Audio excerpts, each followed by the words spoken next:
Hello everyone, welcome guys. I am Nachiket Vagakar and today we are going to start with solid states, and the chapter is solid states where we are going to see some part of solids. There are two types of solids as I have written on the board, but before going for that differentiation part, first we will understand that why are solids existing and what is the force between the molecules that keep them in solid state. Now, if we are seeing for the solid, if whichever solid we will take in our hand, it is rigid, it can be compressed under high pressure, it maintains its shape. These are the properties which we have seen for solids from 9th and 10th always, right? So, those solids are further subdivided into these two different parts. One is crystalline solid and other one is amorphous solid. Okay, in 11th we have seen two states. First is liquid state and other one is gaseous state. The chapter is where we have seen different gas laws like Boyle's law, Charles' law, Avogadro's law. Those laws were further converted to ideal gas equation, and from that ideal gas equation we then converted them to real gases, and from real gases, after real gases, we have seen the interactions between the molecules, and after those interactions we turn to be liquid state, and we have seen the properties of liquids. And in those properties of liquids we have studied surface tension, vapor pressure, then viscosity and other physical properties of that liquid. Today we are going to see solids, and in 12th we are going to deeply study the solid states. In that solid states, first point is what? Solids are of two types. One is crystalline solid and other one is amorphous solids. Now, crystalline solids are subdivided into four different parts. One is molecular solid, other one is metallic solid, third is ionic solid, and fourth one is covalent solid. The points which I have written, we are going to discuss them afterwards, but first please pay attention on what I am explaining. Okay, so crystalline solids are divided into four different parts: molecular solid, metallic solid, ionic solid and covalent solid. These are the examples written over here. Metallic solids are of two types, Fe and Cu. Ionic solids have two examples, NaCl and CaCl2, which are ionic compounds. Next is covalent solids. These are what? Three examples: diamond, graphite and fullerene balls. These are the three different examples for covalent solids. Now, molecular solids are of further three types, which are written over here, and the examples also I have given over here: polar, non-polar and hydrogen bonded. Means what type of questions can be asked is, if you are compressing SO2 at high pressure and low temperature, then at which state will you get the SO2, whether it will be in liquid state or solid state. That will be the example. And if the temperature is sufficient to convert that into solid, then whether it will exist in amorphous state or crystalline state. Okay, this can be the question. So SO2, as I have written over here, it is a polar molecule, and polar molecules will exist in crystalline state, as I have written over here.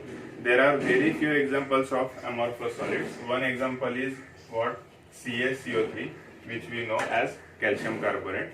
That calcium carbonate is powder, which chalk I have I am writing on the board with this chalk. This chalk gives you powder, and that powder is written in the form of calcium carbonate. Okay, so that is a form which is amorphous. When you touch the powder, it is smooth, soft, and it can be easily used. Powder can be used as lubricant, which is difficult to understand. Why? One example I will tell you. When we are playing carom, during that carom we add boric powder on the board, so that is acting as a lubricant between the surface and the striker. Means what? Powder can be used as lubricant. Okay, similarly that CaCO3 also can be used as lubricant in many machines. That is a type of lubricant.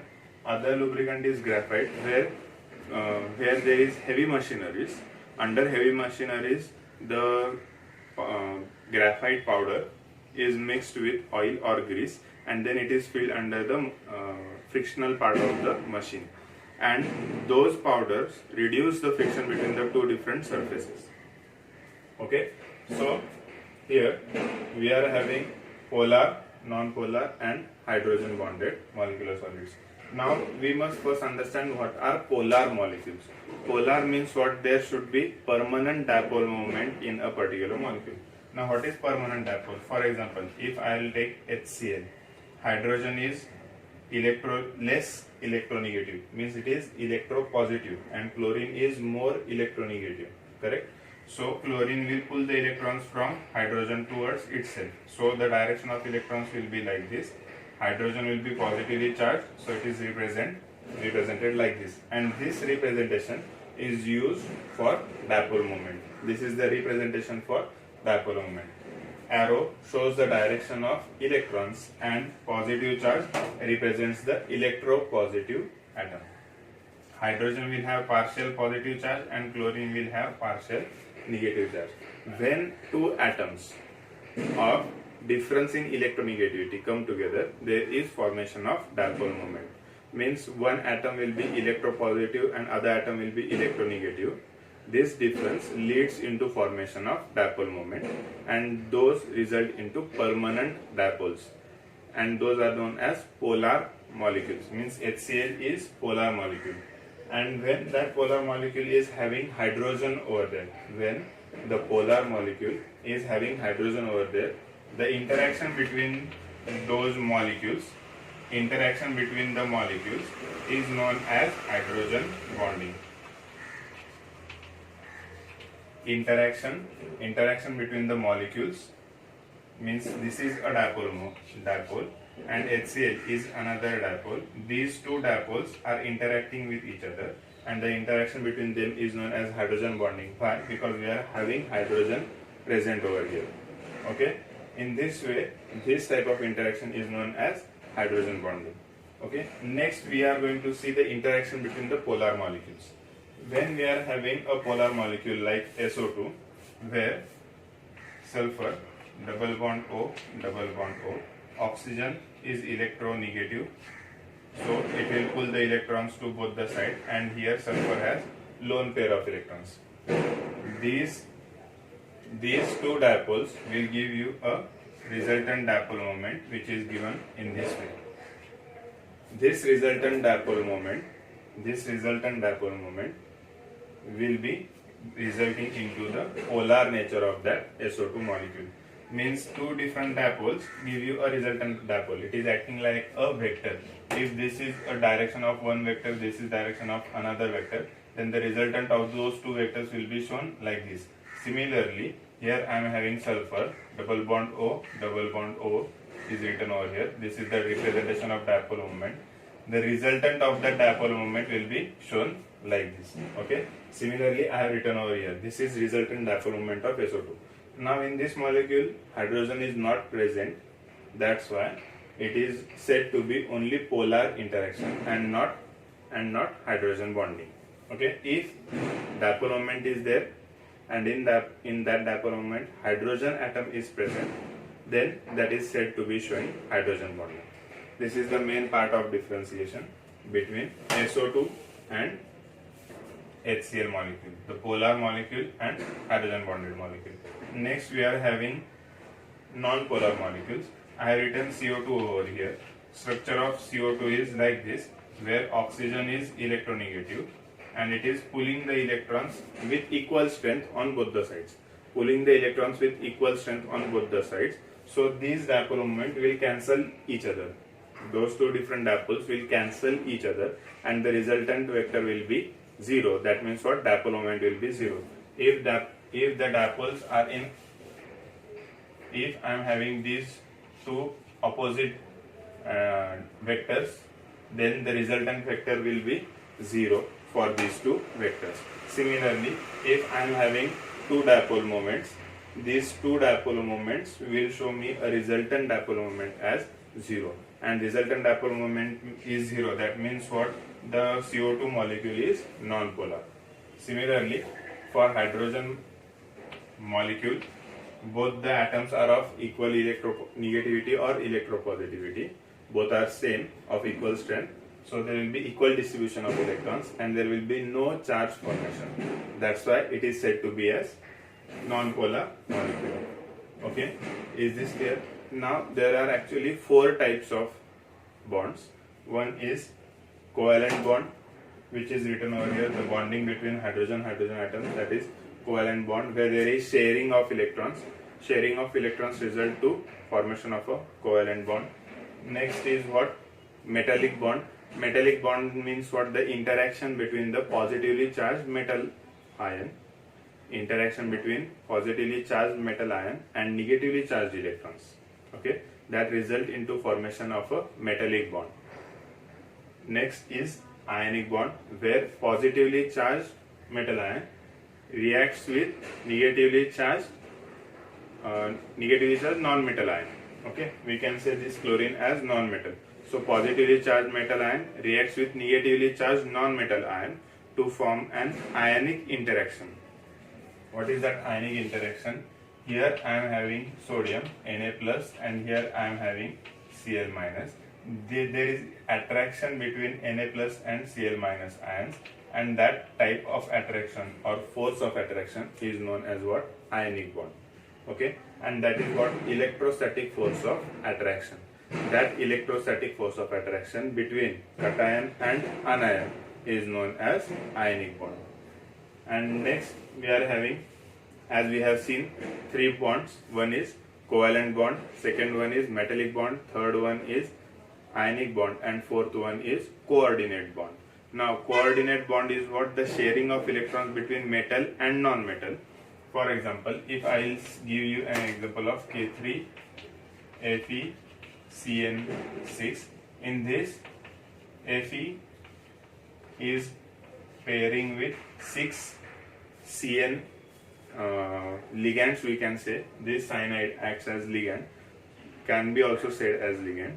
Now here what is happening? In covalent bond, 1 electron of carbon and 1 electron of hydrogen is shared between them. Means if I will draw the structure of CH4 molecule, in this CH4 molecule, what is happening in covalent bond? Hydrogen and chlorine both share their 1 electron in covalent bond. But in coordinate bond, the pair of electrons is shared only by the ligand. Means these 2 electrons will be of Cn only. So 6 Cn ligands will give you 12 electrons. Will give 12 electrons to Fe. Okay, 6 Cn ligands will give you 2 electrons to Fe. Okay, that is what? That is known as what? Coordinate bond. In this way we are having 4 types of bond. Okay, covalent bond, coordinate bond, ionic bond, and metallic bond. Now we all know that metals will crystallize in crystalline state. Means there are many different shapes of crystals. Metals will be crystallized. Ions, when we have a common salt at our home, that is also in the form of crystals. Covalent solids, again we are having diamond, which is a crystalline state. Graphite exists in crystalline state, which is present in our lead pencils, graphite, which can be used as electrode also. And next one is fullerene or carbon nanotubes. Those all exist in crystalline state. Though we are seeing that in the plastic, we can say that carbon nanotubes acts as plastic or appears to be as plastic, but that is not the case. When the carbon nanotubes are formed, those are in the crystalline state. Okay, that's why it is under crystalline form. Then amorphous solids. Amorphous solids, glass is an example of amorphous solid, but it is super cooled liquid at room temperature. It is super cooled liquid at room temperature. Okay, now means what? I will give you an example of that. If I am having a glass placed on a window, after 15 to 20 years, the central part of that glass will be weakened or thin, and the base would have rise with its diameter. Okay, why did this happen? Because with that time, gravity is doing its work, and the viscosity of that glass is so high that it appears to be as solid. So with time, the layers of those glasses are settling down, and the bottom of that glass widens, and the central part of that glass reduces in size. This proves that glass is super cooled liquid at room temperature, which appears to be as solid. Okay, so these are the main different types which we have seen of solids. Next, I have written over here as isomorphs and polymorphs. That we will first understand now. Now, what are isomorphs? Isomorphs are the molecules, different molecules with same crystalline structure and same atomic ratio. Same crystalline structure and same atomic ratio. Okay, isomorphs are same crystalline structure and same atomic ratio. Here Na and F 1:1 ratio, Mg and O 1:1 ratio. Similarly, here you will have 1:1:3 ratio. Here also 1:1:3 ratio. What I am saying as 1:1 means what? 1 sodium atom, 1 nitrogen atom and 3 oxygen atoms. Similarly, 1 carbon atom, 1 calcium atom and 3 oxygen atoms. Means the ratio of the atoms in the molecule is same and the crystal structure is same. Then those are known as what? Isomorphs of each other. Next we are having polymorphs. Polymorphs is easy to understand. Those are what? Allotropes. Means what? We are having same substance which crystallizes in different structure or a different form. Means here I am having carbon as the substance. That carbon crystallizes in different forms. That is known as what? Polymorphs of each other. Okay, this is what? Polymorphs and isomorphs. Now many of the times question is asked is to write down the differentiation between crystalline solids and amorphous solids, and the next differentiation is metallic solids and ionic solids. Nowadays many we can see the differentiation between molecular solids and metallic solids also. Based on that you can go through the textbook. If you have not understood anything, you can ask, you can comment me and ask me. I'll explain that in the next video. Okay, now here differentiation between crystalline solids and amorphous solids I am going to discuss now.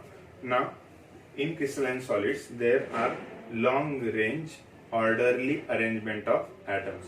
A long range or orderly arrangement means what? If I am having NaCl as a crystal, there is orderly long range arrangement of atoms. Means this interaction will go on simultaneously and it is long range arrangement. That's why you will get a crystal. But in amorphous solids what you will have is there will be short range orderly arrangement. This is short range, means you will get at least pair or more than 3. This is orderly short range arrangement of atoms which results into formation of amorphous solids. Okay, so amorphous solids are what? First point is they are having short range orderly arrangement of atoms. Crystalline solids long range orderly arrangement of atoms. Second is crystalline solids are known as true solids and amorphous solids are known as pseudo solids. Pseudo solids means can also be said as what? Fake solids. For example, I'll tell you one, that if I am taking chalk powder, solids are not fluid easily, right? But if I will take chalk powder, large amount of chalk powder in my hand, that will easily slide through my holes from the hand, right? Means what? That powder can be easily moving, which is free flowing, which is the property of liquid. Okay, so fluidity is the property of liquid, but the solid is acting as fluid. The molecules are so small that they are acting as fluids. That's why they are known as what? Pseudo solids. Amorphous solids are known as pseudo solids. Okay, the third point is what? They may or may not be isotropic. Isotropic means what? That I'll give you an example over here. NaCl, NaCl, NaCl. Isotropic means what? I'll tell you. They may, now crystalline solids may or may not be isotropic. Here, if I will go in this direction, and if this is the direction, I am having these 3 different directions. In these 3 different directions, I am having different atoms. One is chlorine. In second direction, I am having sodium, and in third direction, I am having NaCl atoms, alternate. Means what? At 3 different directions I am having 3 different atoms. That is known as anisotropic. And if I will take Fe atom for an example, iron atom, in iron atom what will happen, or iron crystal, what will happen? I will have only Fe atoms interacting with each other, right? These are all what? Fe atoms interacting with each other. If I move in any direction, all the directions will give me the same atom.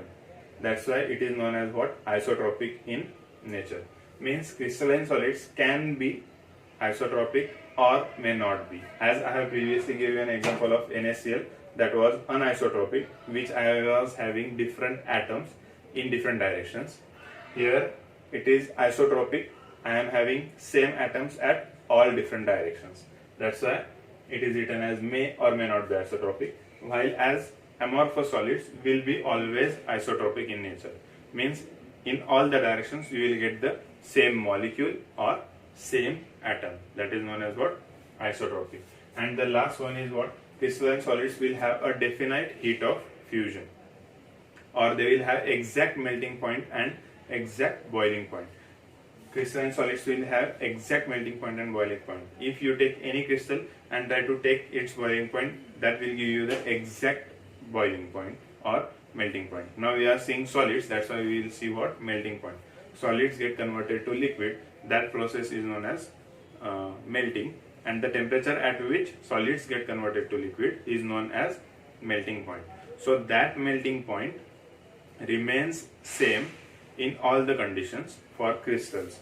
But if you will take amorphous solids, means if you will take CaCO3 and try to find out its melting point, then in that case what will happen? You will get a range of melting points. Means what? If you first carry out that experiment, you will get the melting point at approximately 200 degrees Celsius. In the next you will get 208 or 207, or like that it will vary. And that variation tells you the range of melting point. So these are the four main differentiation points between crystalline solids and amorphous solids. Okay. Now next, right now we are going to see the differentiation between metallic solids and ionic solids. Now metals, the main differentiation part will be what? Metals, we know that they have high melting point and boiling point, high melting point generally. Now ionic solids will also have high melting point. Both will have high melting point. So that can't be the differentiation. So what we can say is the type of interaction. Means what? As I have already told you, we can write down the first point in ionic solids as there is interaction between Na plus and Cl minus ions. Means ionic solids are formed due to formation of cation and anion and the interaction between them. But in metallic solids are formed by the interaction between electrons and metal ion.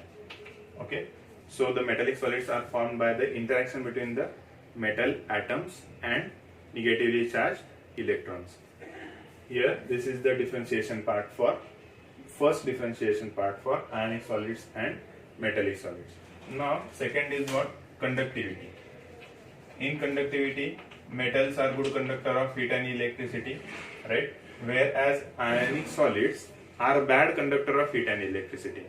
Ionic solids are bad conductor of heat and electricity.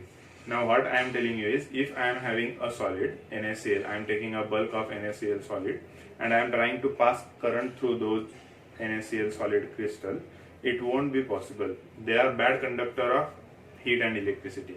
But I am having solid crystal of iron. From that iron I will be easily able to pass the current. Correct? Now if I will add that NaCl in water, then it will act as an electrolyte, because there are formation of two ions and that will result into conduction of current in liquid state or in dissolved state.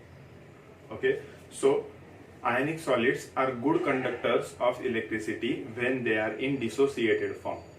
Okay, but in crystalline state they are bad conductor of heat and electricity. This is one second point of conductivity. Third point is what? Heat of fusion. Heat of fusion means what? When I will take NaCl solid and when I will pass chlorine gas through it, what will happen? I will get NaCl crystals. Okay, I am taking solid Na, passing chlorine gas through it. That will give me what? NaCl crystals, and during formation of that NaCl, large amount of heat will be given out to the system. So the heat given out during the formation of the ionic solid is known as heat of fusion. The heat given out during the formation of ionic solid is known as heat of fusion. Now solids means ionic solids will have definite heat of fusion, while as for metals there is not such a case. there is no formation of heat of fusion for solids. Means we can solidify any metal, and during solidifying that metal there is only formation of crystal, and the heat of formation is not there for metallic solids. Now these are the main points, and the fourth point for metallic solids is what, when we will add, if I am having a metal crystal, this is metal and this is NaCl. When I will add a stress, a deforming stress on metal, what will happen? The metal will change its shape. The change shape can be like this, right? The metal will change its shape. And when I will remove that external stress, what will happen? It will come to its original position again, and there will be no formation of cracks in that metal. But if I will take NaCl crystal and I will apply stress on NaCl, then what will happen? There will be formation of cracks in that crystal, and it won't reform its original position. This is the main difference between ionic solids and metallic solids. So these are the 4 points of differentiation between metallic solids and ionic solids. Now today we have covered the part of types of solids, their differentiation. In next video we will see the unit cells and try to see the next part of those unit cells. Thank you.